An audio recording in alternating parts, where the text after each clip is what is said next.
Well.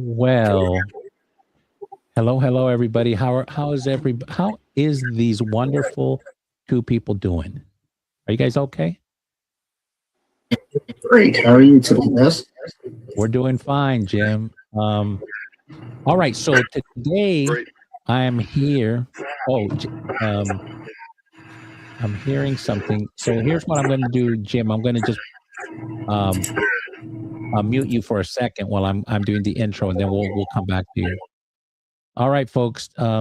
This is Bezran Hifo, and I am an executive search consultant. I have my own firm and do a lot in the healthcare and tech space.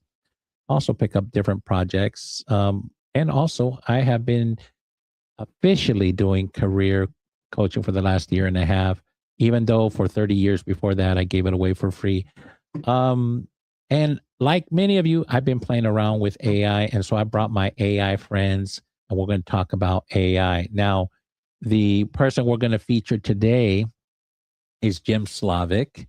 And he is, so just a little bit about that. I'm going to add this to it where he's right now going to teach us how to win a hackathon as a non-programmer. So, you know, many of us who are non-programmers would not even think about joining a hackathon. But that didn't occur with Jim. I encourage him to get out there, get out from behind the seat as a career searcher, and just go out there and shake a few hands, kiss a few babies. And we also have Krishen Koda here, and we'll go into his background too. But um, Jim here walked into a situation where he was a non-programmer and he was part of a winning team. So we're going to break that down. How does that look like? There's also part of this journey where Krishen Koda, who's in our circle, asked for some advice of how to win a hackathon, and Jim shared those lessons. And Krishen Koda won his hackathon or was part of the winning team that when you win a hackathon. And we're going to go through some questions. We're also going to let Krishen share his learnings too. But today we're going to start with Jim. Jim, welcome to the stage. And before we go to the stage, I just want to give a little bit to our sponsors. And our sponsors is the Leverage Career Collective. But I myself recently started a career support group that we're going to open up every Monday morning. We're actually launching it tomorrow at 12 o'clock. So it's June 18th, which is a Thursday at 12 p.m. The purpose of that is just to give people a room to do their search, come in and listen to them, hold them accountable, and provide a supportive environment. That will be 100% gratis, and it will be there for the benefit of the people. And people can share leads, go in there, so be very supportive in a positive, uplifting experience with other career searchers or people that are in transition. That does launch tomorrow, and we'll talk more about it then. But that's the sponsor. We are calling it the Executive Leader Career Mastermind, and you can lead from anywhere you want. You can have the title or not have the title. So now, as we get into this, we're going to talk about Jim's experience with, how to win a hackathon as a non-programmer. But Jim, I want you to share with us your your story on how you got involved in AI. I know ChatGPT with OpenAI came on the scene hot and heavy. A lot of other LLMs decided to release their stuff publicly. What's your journey? I mean, and walk us through what happened. And you know, now you won a hackathon, but you've actually extended it beyond that. So give us the story from where it started and where you are today, and then we'll go into some questions about your what does it take to win a hackathon. So take it away, my friend. Tell us the story, the origin story.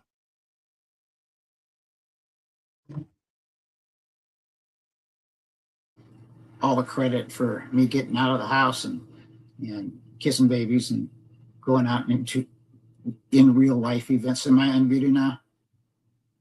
Yeah, I unmuted you. You're good. Yeah, sorry about that. So about a year and a half ago, I was working with Bez on kind of my job search journey and making the effort to change my strategy and to start getting out and seeing people again between COVID and working an evening shift. I had not been out in the community very much, and as I started doing that, I just happened to start that effort the week before Portland Startup Week last year, and I was kind of building a super prompt to find all the local events because I had been experiencing where I'd see someone post about an event on LinkedIn, and I would see it the day after it happened, and I'm like, darn, I missed that. I wanted to go. And I saw that when I was signing up for the events on the Portland Startup Week that they were having a 2-day hackathon.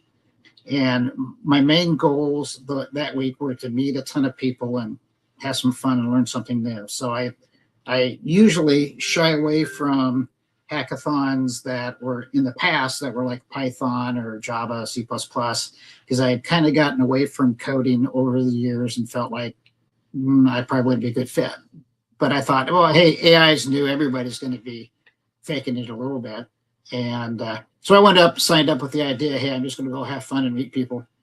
And I ran into a group the night before that ironically happened to be from Prague, and I'm half Czech. So kind of played the Czech card and asked to join their team because they seemed to be a lot of fun. And we turned around and ended up winning it. So a little bit of circumstance there, but that 2-day hackathon, I was able to learn an awful lot and kind of observe and see what the differences were between the approach that our team took and the impact that they had on the judges. And since then, I've been helping host this summer kind of a hackathon a week for the last few months, and was also a judge at the Oregon State University's Beaver Hack student or college hackathon. So it's been quite the journey, and has changed things an awful lot in the year and a half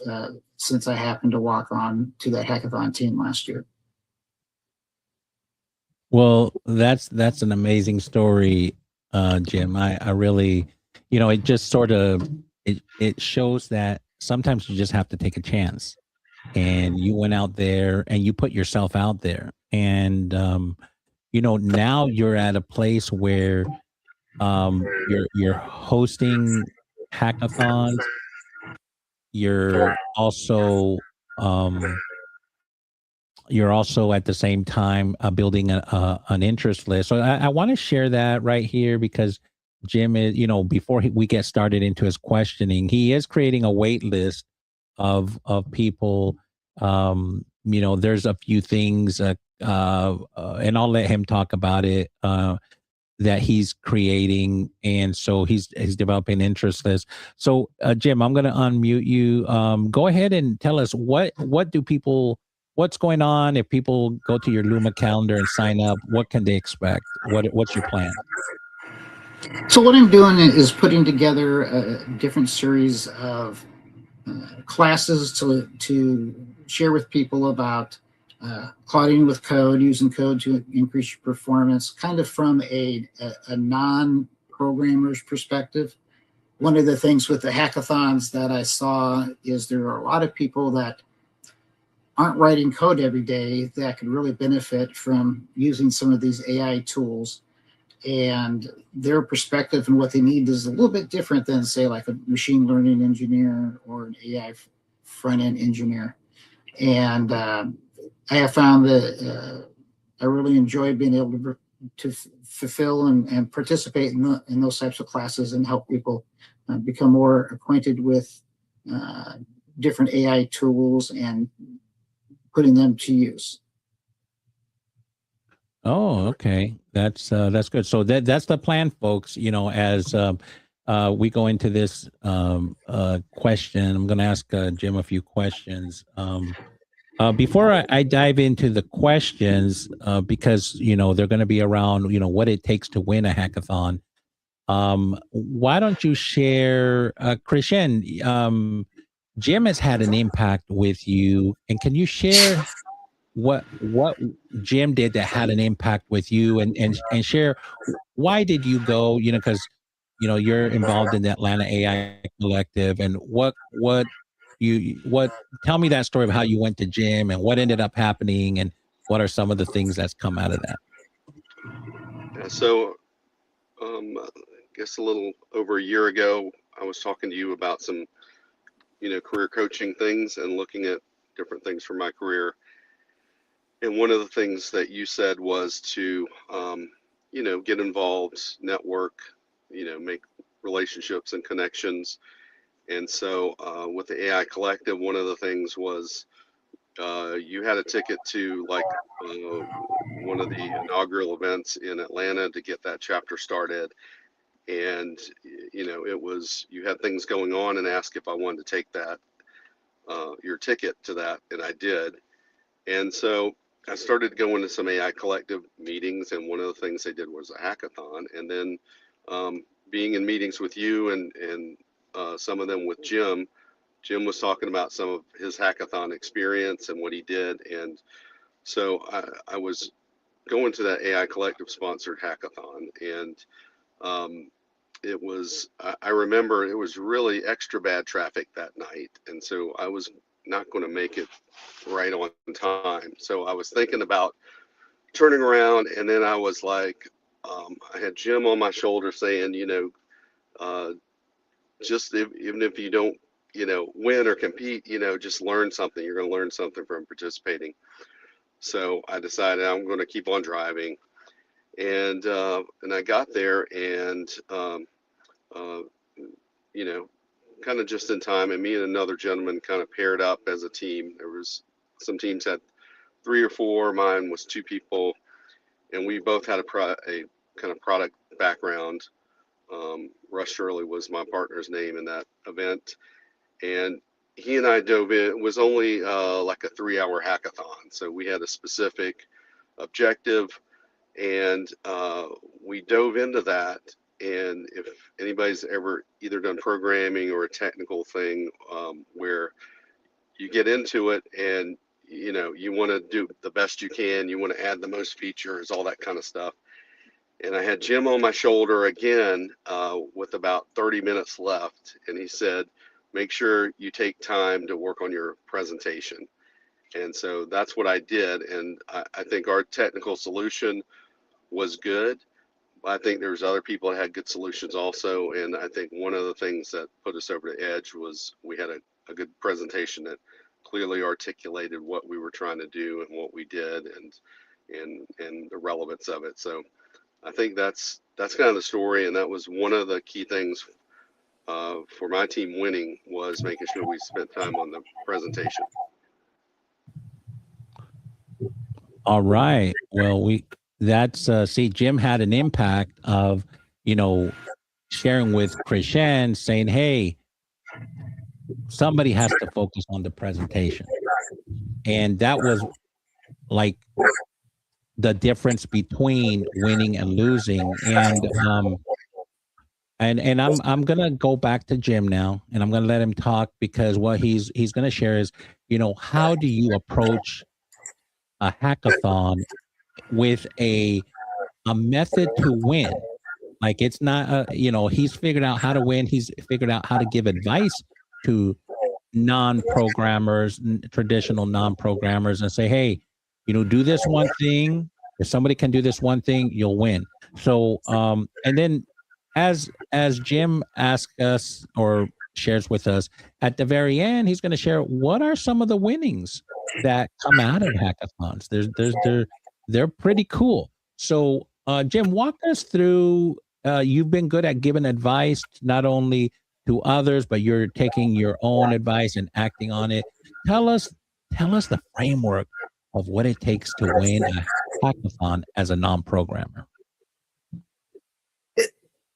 So there are quite a few different types of hackathons out there, from competitive, very serious hackathons to some where the idea or intent going in is just to go in and learn by building something new and different. I think of the competitive hackathon as a mini version of what goes on in Silicon Valley. I mean, you're building a product, you're teaming up with people that you may not know at all or very well. There's lots of pressure. And then you have all the components of what you have to do in that situation, where you build a product, you're going to do market research, you're going to do market fit, you're going to give a presentation to the venture capitalist. And at the one that we won last year, there was actually some of the judges were from the Portland Seed Fund and other venture capitalist funds as judges. And you'll see if you start to go to some of these that there'll be people from that part of the spectrum mixed in throughout. The judges just coming to see and attend. You never know if you're going to give a pitch to someone that has money to invest, or might be looking for your skill sets or that type of thing, and you can build relationships through that setup. So one of the things that I usually recommend when I talk to people is the key to a hackathon, if you're going for a win or to do well, is the demo at the end. You have to be able to present your idea, show how it fits for whatever the goals are for the hackathon. Some are usually they have a different goal each time. Like some are build anything using Claude tools, for example. It's being hosted by Anthropic. There's been other ones that I've been associated with where, okay, hey, we're looking for the local community has been suffering since COVID. Provide or go with the goal of how to improve the city of Portland or the city of Seattle, wherever you might happen to be. And so the product you produce has to meet the goals. So it's kind of like, going back to college and, for people that did really good with testing, sometimes it was just because they'd read the course syllabus and learn what the rules were. So it's the same thing with a hackathon. You kind of have to know the rules up front to know how long of your demo, who the judges are, what they do in the community, how you can design your pitch to pique their interest. So in terms of kind of the strategy, that's kind of my overall ending strategy. And what happens, or what I've seen happen, is you'll have kind of the core programming group, the people that might be a little more pure engineer.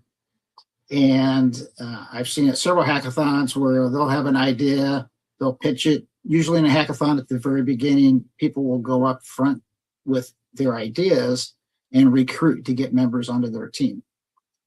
And I've seen the case where someone may be introverted or kind of shy of getting in front of people, and the non-programmer are the people that they're looking for. And if you want to be popular at a hackathon, be a business or a marketing person that can go out and talk to people, can do market research for product fit. The two most unique things I've seen at the Portland startup hackathons, I've gone to two now, that I really think stand out, is the first hackathon. One of the people on the team went and did street interviews. The product was about detecting bias in written and verbal forms, and this gentleman went out and interviewed like 20 or 30 people just going around town. Hey, would you find this of interest? And can I get your email address if you are, as a gauge of commitment or market interest? you could definitely see a reaction from the judges that's one of the things that made that team stand out.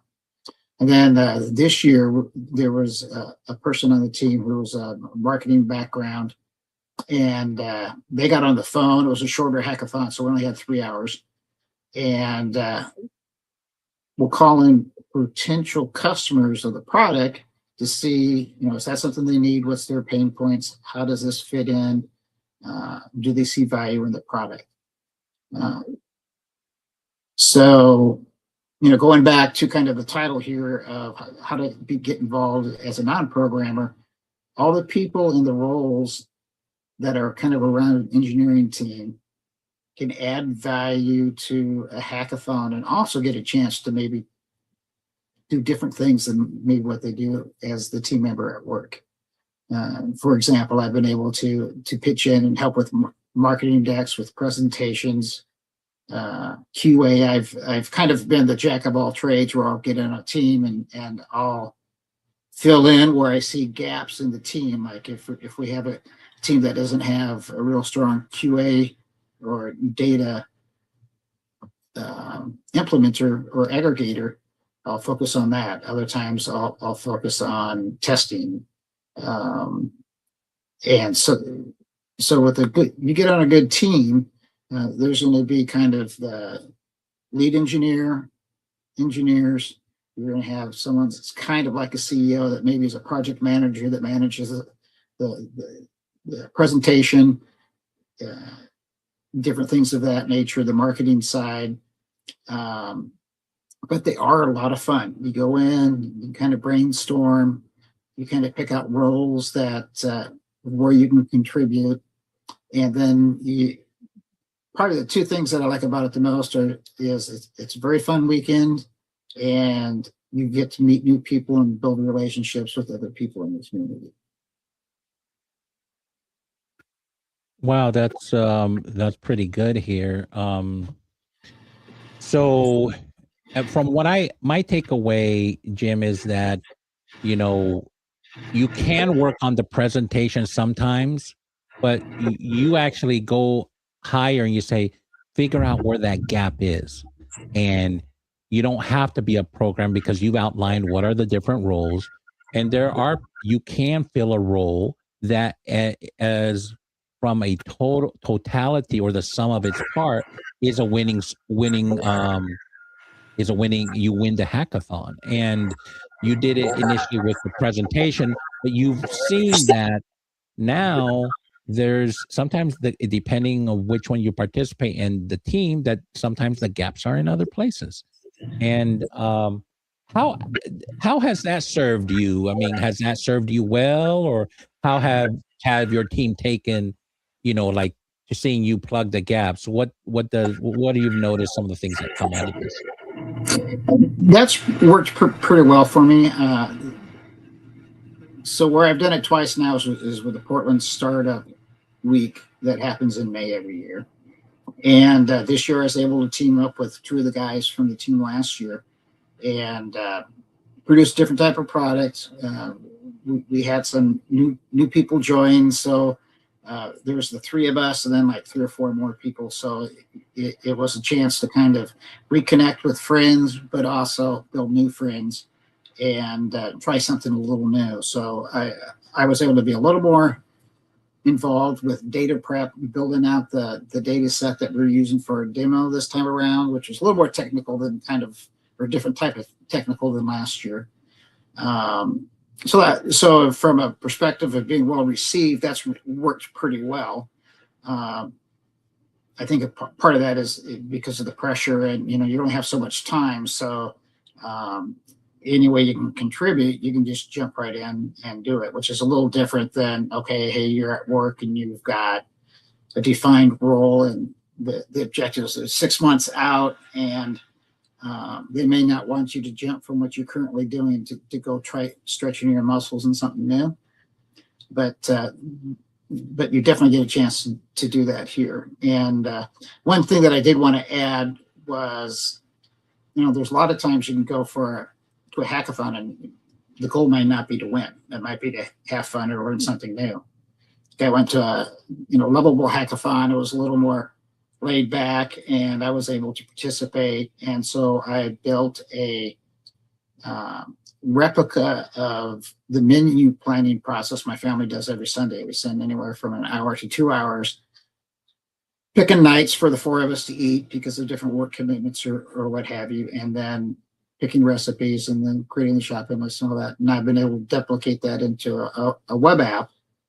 And of course, when I went home and shared it with my family, I got a bunch of new project requirements because they want to add several things. But going out and just doing something like that can be a great add-on for trying new tools and different things. You don't always have to go try to win it because there's different ways to win when you get involved with people in a community like that and build something new. That's I love it. I love it how you explained that. So what I want to do, because I want to come back to, what do you get out of a hackathon? And you just shared, hey, sometimes you don't go there to win, you go for whatever reason the reason is at the hackathon, and that's okay. But I wanted to go to Krishan here, and and do you have any questions for Jim, or how has your participation in hackathons played out? What may be similar or different from Jim's story, and any lessons learned from there? Go ahead, take it away, Krishan. Yeah, I think kind of like Jim said, with the kind of generative AI tools, they're new to lots of us, so not everybody has things figured out. So that's in the old days you feel like you really need to know something backwards and forwards, and these days it's more about the speed of learning and trying and doing and breaking. And so I think that's one aspect of it. And one thing Jim said that I don't know if I remembered at the time, but kind of probably played into some, is the hackathon I won. We picked a product that fit with a pain that the Atlanta chapter leader at the time had, and that was analyzing feedback from events. So he was, at the time, it was just him in Atlanta putting on a lot of events, and then having a problem with like really triaging all the feedback he would get to really decipher who needed follow up and who was maybe just a comment of, had a good time versus, hey, I'd like to host one at my office. And so we built an event, in-person event feedback triage product that basically could bring in a bunch of feedback and then categorize it, and then put the ones that really needed urgent feedback, flag those at the top, generate an email, draft an email to send back to them. And so I think he was one of the judges, so I think he really resonated with that. So I think that was one of Jim's, was, kind of the judges kind of understanding her background. So like I said, I think I just kind of lucked into that. It wasn't something we put a lot of thought in, but it was something we're like, well, why not use that idea, because that would fit, a pain that one of the judges has. So and I think, like Jim said, it's just diving in and learning, and there are some tips and techniques to potentially winning, but I definitely got a lot out of that experience, and it definitely gave me the mindset of just jumping in, but also paying attention to how you present, being clear, hitting the mark, and product market fit. So this was a small scale, but still it kind of fit the market of one of the judges. So it was a great experience from my standpoint. And now, since I've been going to AI Collective, I've now become a chapter organizer. So we do all kind of events, and hackathons is definitely one that gets a lot of attention every time. And we also do vibe nights, and that's, I think it's exciting with people that aren't programmers being able to create software. So Wow. I'm finding a lot of parallels in these stories, and I'm going to go back to you, Jim, in a second here. But both of you said just get out there and swing, get out there and try, go be messy, and go out there and learn along the way. And it happens a lot in a career space right now. Things are moving so fast that you may not know how to use a tool, but you're asked to learn really quickly and get up to speed and produce with the tool. And you don't have to be a programmer these days anymore. You can be actually in if you're in your career or your domain of expertise, you can actually be quite quite effective because you know your domain of expertise.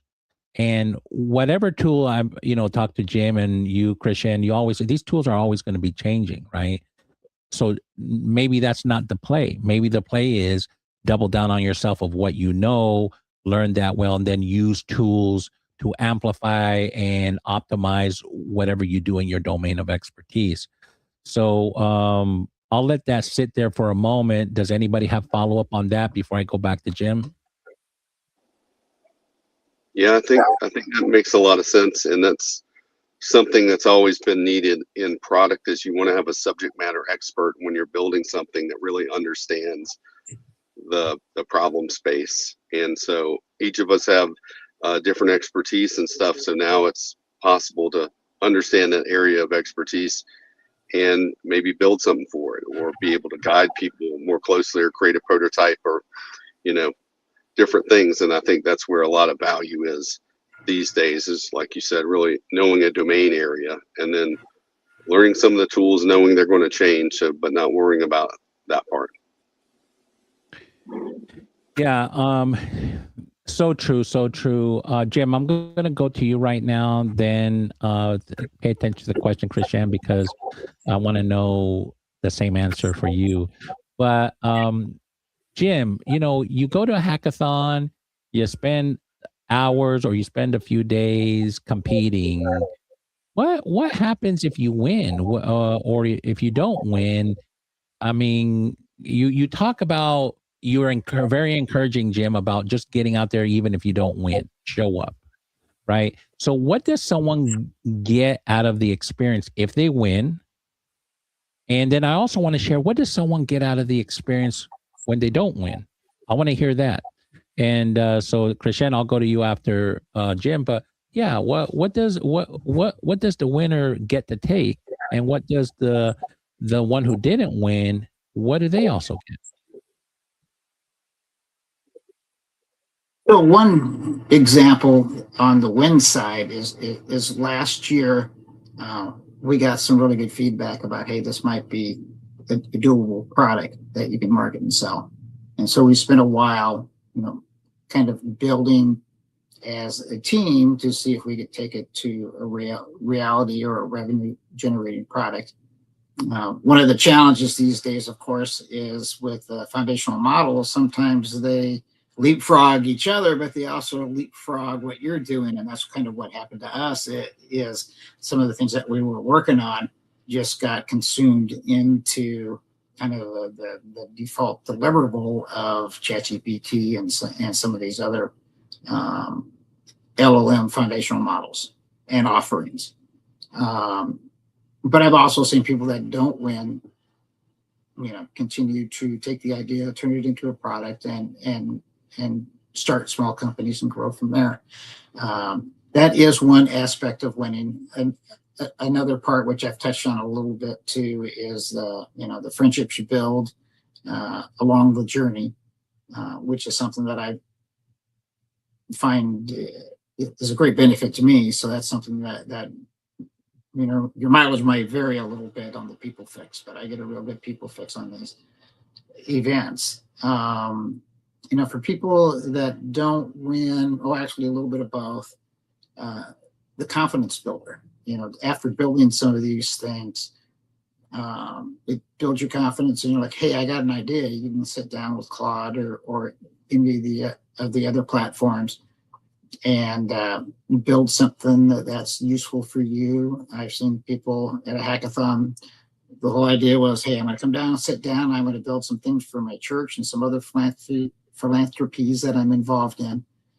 And out of it, they get a modern application that has all the current code and frameworks and everything that sets them up, and their church or whoever you're building it for, up with a good application that can either bring in users. I've even build some for games where, okay, hey, I've got a pickleball group and I want to be able to have it automatically schedule everybody in a fashion, and I don't have to sit there and do it in Excel anymore. So there's all different ways where you can work on a project in a hackathon and walk away with something you built or something new and feel good about it. All right. So you don't have to be on the winning team to feel good or learn something. Yeah, there's still a lot, building friendships, building relationships, and extending that beyond the hackathon. So that's wonderful. Great to hear that. And that, so the winnings is nice. You get some extra goodies, but the relationships and the friendships matter more.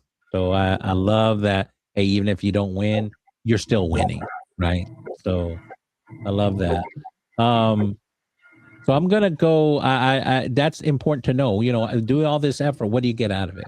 And I love that you gave us both sides.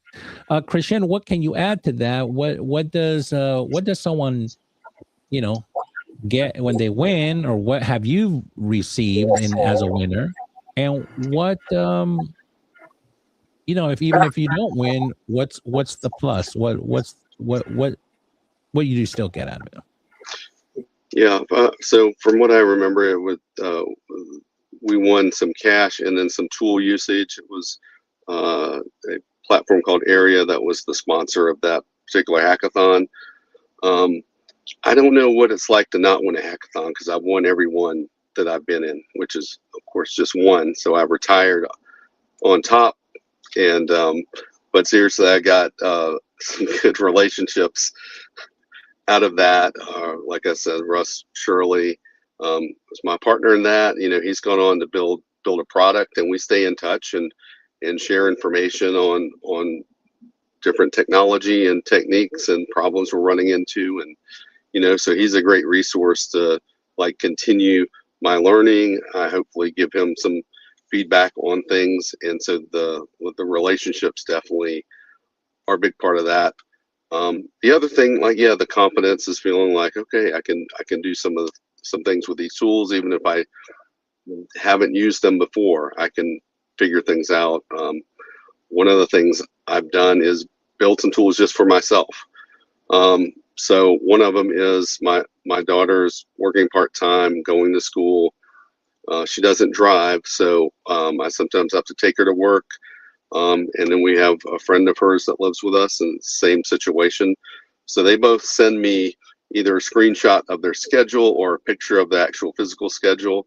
And then I've written a workflow to basically extract that information, put it on my calendar, put it in the colors I want, and lead time for travel time and all that. So just being able to build tools just for myself has been great. And then I'm working with customers to help them implement things to help with automation of their back-end processes. So, but part of it definitely started with the confidence built from, participating in that hackathon. I was on mute. No, that's wonderful. Love, what you just shared there. And, you don't know what it's like to lose, because that's funny. You only participated one hackathon and you retired after that. We're going to have to get you to unretire and see what If it's the like. prizes are big enough, I might do it. You might, and the prizes are big enough. That's amazing. So one quick thing to add here, Baz, is a lot of the hackathons, especially local ones, are hosted by Lovable or Claude or a vendor, and quite often there'll be enough credits given during the hackathon that you don't have to use credits out of your budget. So you can quite often go down and learn something new, and the cost of it's covered. So you don't have to worry about like cloud credits, for example, or lovable credits. And which is a great thing that these vendors are sponsoring these events so that people can come and learn, because quite often what they learn isn't product specific. You can take what you learn and switch it over to a different product if you want to. So just thought I'd add that as well. No. That's a good question. I'm glad you mentioned that. So it sounds like you have to become an ambassador, and then, put them as, they use that term ambassador, but, so you there's a sign up, and then they become the sponsor, and they sponsor it by giving credits and stuff like that. And that's meaningful, especially if you're building things. Do they come to you, or I think you said you get them to sponsor it? So what's that process like? Is it on their website? Do they find you? How does one get? I'm not directly involved with that piece. In my situation, I have a community builder, Joanna, who has built those relationships. Also with AI Collective, who Christian has mentioned and has done hackathons here in Portland. A lot of the different communities have a Anthropic or a Claude ambassador. And I think there's at least one for the AI Collective. There might be more because the AI Collective itself is very, very, very big. It's in every major city in the US, a lot of other places in the world. And so each of the vendors kind of build or build a relationship with an ambassador. And that person usually is someone that volunteers their time to put on the events. And so they will arrange and organize the amount of credits they'll think they'll need based on, like for us, we use the Luma calendar. We know ahead of time that, let's say 50 people have signed up, and we know from past history out of that, only 60% show up. So we know that we're going to need about this many credits. And then the ambassador and the representative at the company line it up so that there's QR codes and links to be able to get the credits, to be able to do that for the varied length of time, depending on the provider. You may have the credits extend for 30 to 60 days, sometimes longer. So even if you don't use them all up that day, you can still go home and play with the product until you consume those credits. Okay. Wow. That's pretty cool. There's some benefit of being involved in communities like this. One of the final questions. So I'm going to come back with the final questions, but I want to take a break here because I want to showcase something. So let me do it here. So on tomorrow at 12 o'clock, we have at 12 o'clock Eastern time. If you go to that QR code, but I'm about to roll the website or the registration page so you can get the Zoom link, is we're having a career support group, and we call it the Executive Leader Career Mastermind.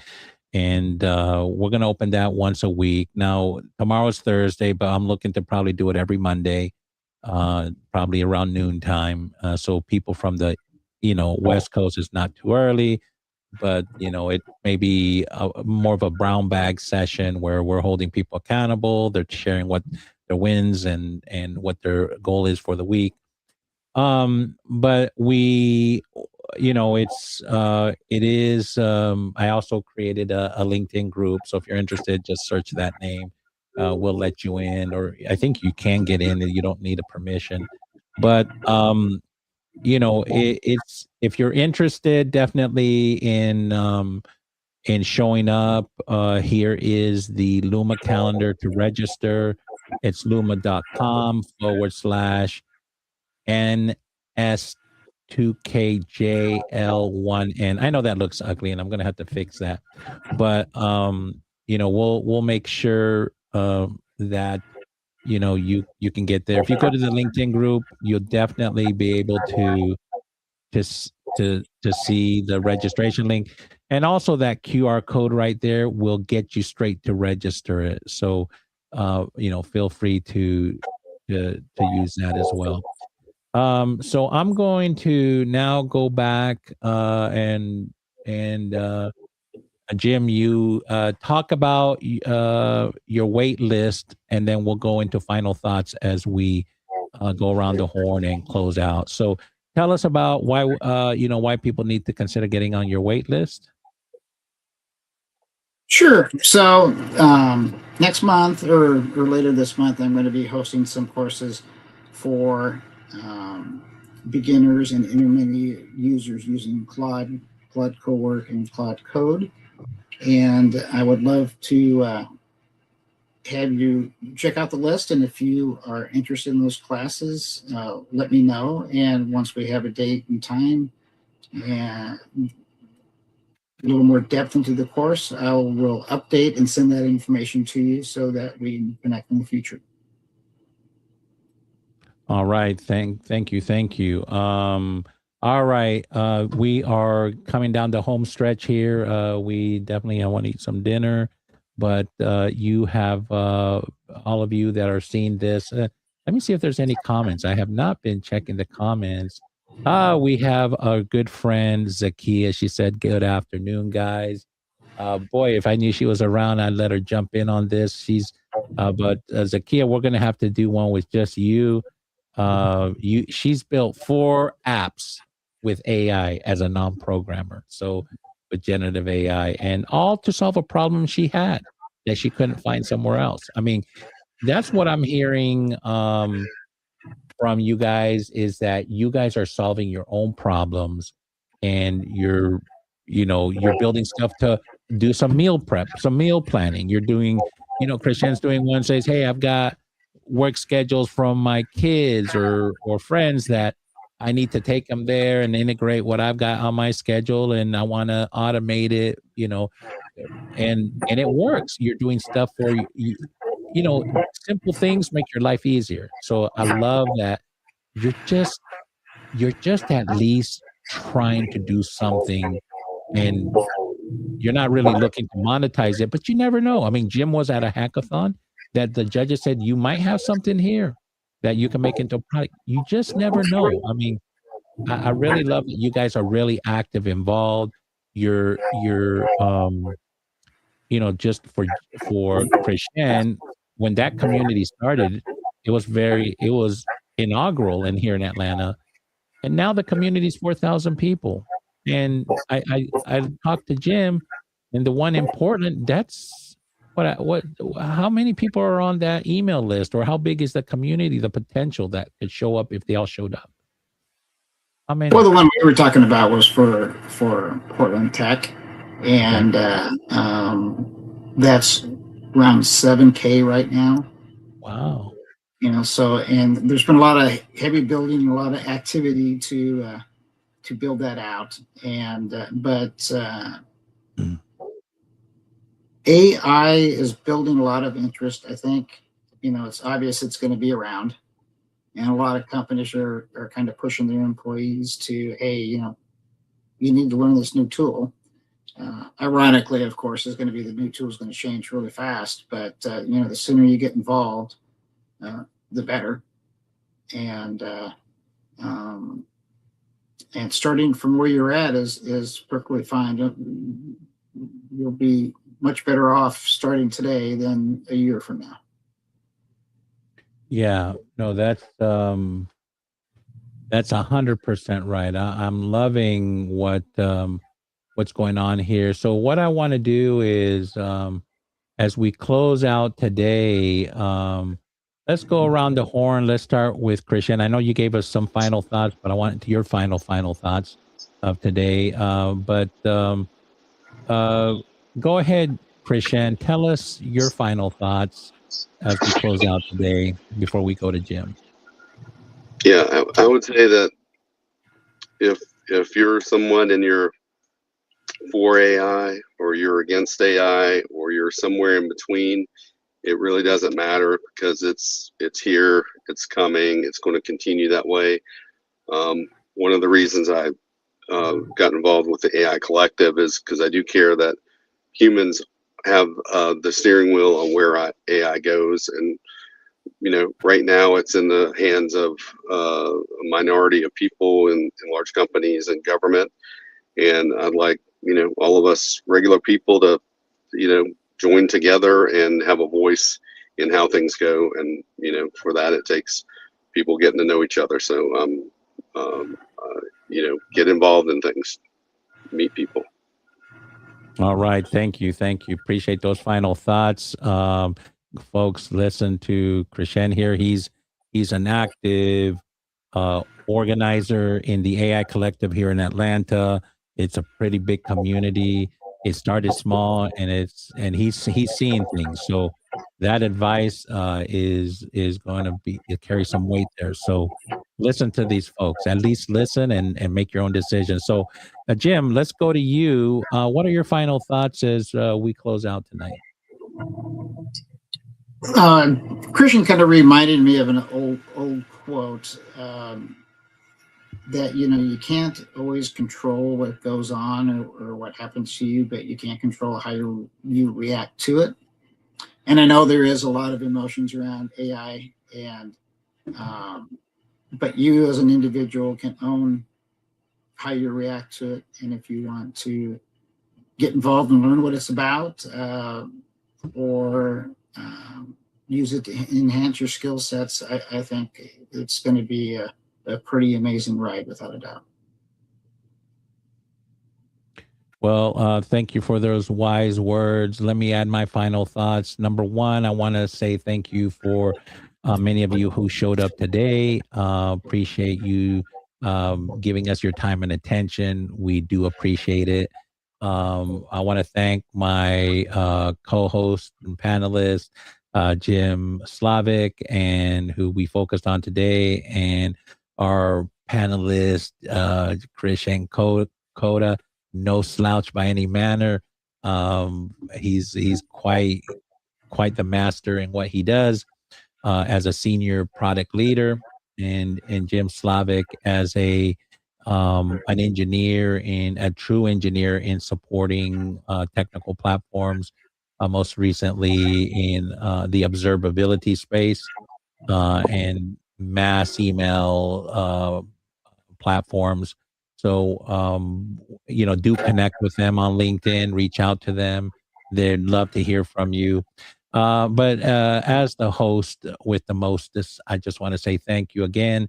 And there's this one saying, as I'm listening to Jim and Krishen, like, hey, you don't have, oops, let me see. So you don't have to, you don't have to be a programmer. You don't have to be perfect, right? But there's this one saying I keep listening to or hearing in my head, and it says, hey, you don't have to be great to start, but you have to start to be great. And for all of you that are, saying, well, maybe I don't get involved, it's, I don't have the experience, so that's okay. If you don't start, you'll never be great. But think about this. It's okay not to be great when you start, right? So I encourage all of you to get involved in some way, like Krishen said, whether you're for or against AI, be part of the conversation, drive the conversation, and be able to give others perspective and go from there. So I would encourage all of you to keep moving the ball forward. And with that being said, we're going to end this stream. And guys, I want you to hang out in the green room afterwards. And but thank you all that hung out with us today. Have a wonderful Wednesday. And we'll see you hopefully tomorrow if you sign up for the Executive Leader Career Mastermind. We'd like to have you there and hang out with us. And I'm sure you'll be better because of it. Take care, everybody, and see you on the flip side. Bye-bye. Thanks, guys.